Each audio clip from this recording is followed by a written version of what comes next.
It will go down in history as one of the most dramatic months China has ever faced, when a series of extreme weather events struck several provinces at once and plunged the nation into a complex climate emergency. It all began with torrential rains that, within hours, overflowed rivers, flooded train stations, and turned major cities into vast inland seas.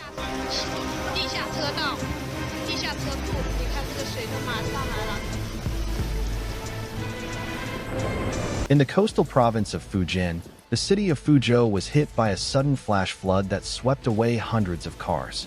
The current was so violent that vehicles piled up on bridges and piers. Some were swallowed by the river without a trace.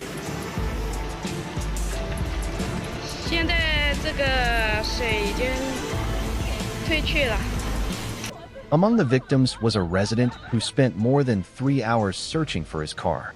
He walked through collapsed streets, questioned rescuers, and scoured every stretch of the riverbank, hoping to find it and file an insurance claim.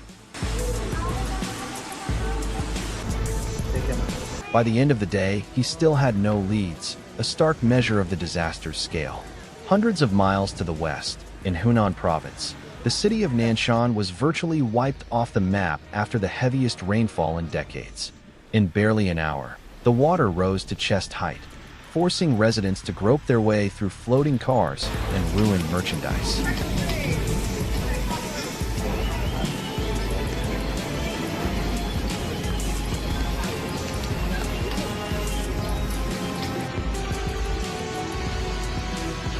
Panic set in. Some people collapsed in public restrooms from shock, while shops tallied multi-million-dollar losses as their inventories were submerged. Hundreds of vehicles were trapped under more than a yard of water, blocking evacuation routes.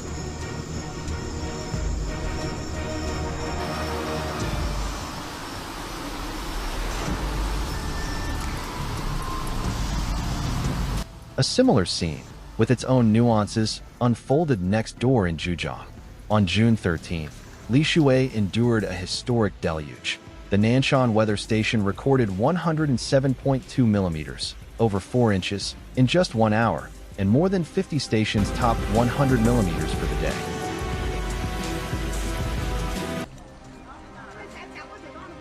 The result was a sudden surge that flooded streets to nearly 2 meters deep. Dozens of cars lay underwater, with water lines above their hoods. Some drifted like tiny boats set loose.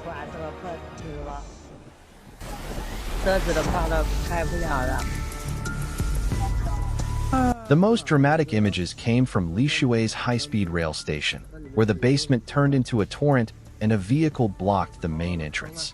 To rescue passengers, emergency crews launched inflatable boats and, in areas otherwise unreachable, even used excavators to carry people in the buckets.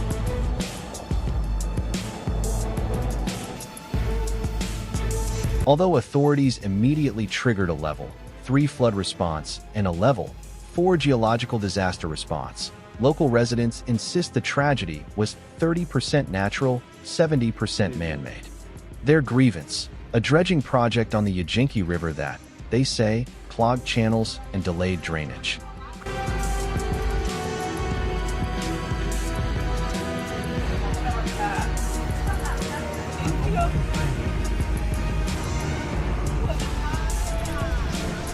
Criticism mounted when a photo circulated of a man clearing trash from a clogged storm drain.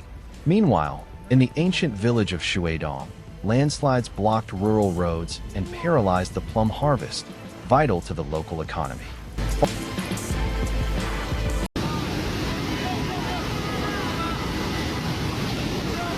Farther southwest, mountainous Sichuan province was enduring its own ordeal. For days, rising rivers first flooded Guangzhou, where streets turned into streams that swept away furniture, utility poles, and fences.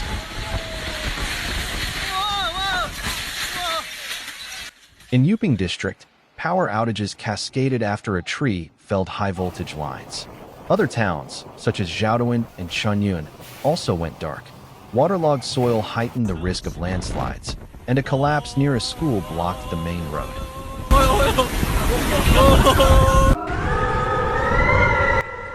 The military stepped in, setting up an evacuation camp in Zhaoduan's schoolyard, airdropping supplies to isolated villages, and shoring up the Yuqing River Dam already at its limit with sandbags.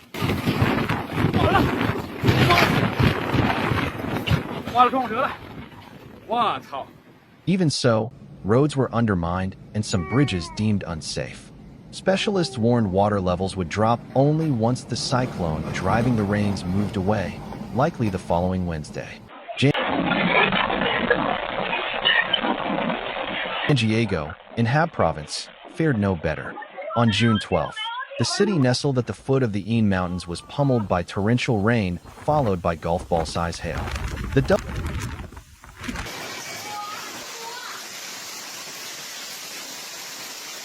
double hit caused power outages, road damage, and destroyed hundreds of hectares of crops. Authorities issued a yellow rain alert and an orange hail alert, evacuated thousands, and set up temporary shelters while experts tallied losses in the billions of yuan.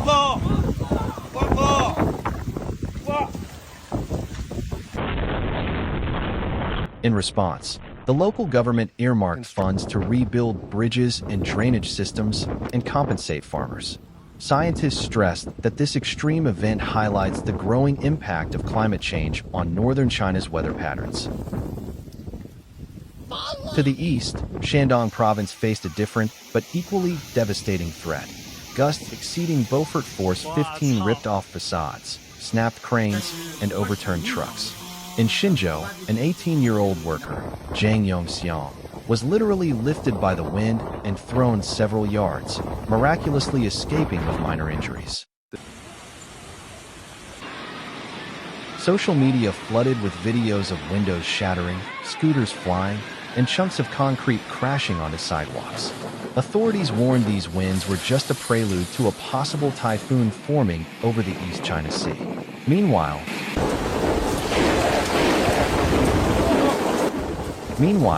Jiang, Hunan, and Heilongjiang grappled with flash floods, landslides, and tornadoes rarely seen in the region.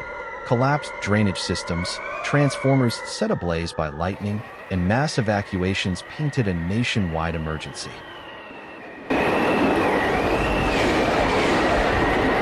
Together, the rains, hail, hurricane-force winds, and landslides of June 2025 exposed the vulnerability of China's infrastructure to increasingly erratic weather. Washed-out roads, damaged bridges, and ruined harvests compounded the psychological trauma of communities that watched the work of a lifetime vanish in mere hours.